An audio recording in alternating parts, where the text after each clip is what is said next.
Esses aqui são os periquitos que eu tenho disponível.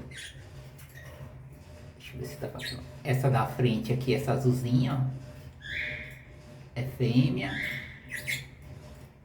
Aquela outra também do lado dela, uma azul mais clara, também é fêmea. Aquela ali em cima do pote de semente também é fêmea.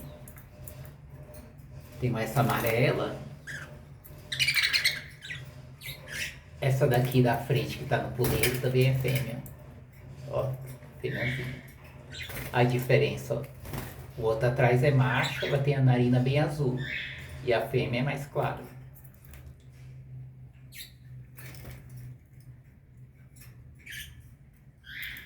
Ó, aquelas três ali no canto, ó, no puleiro.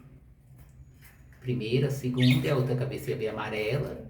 São fêmeas.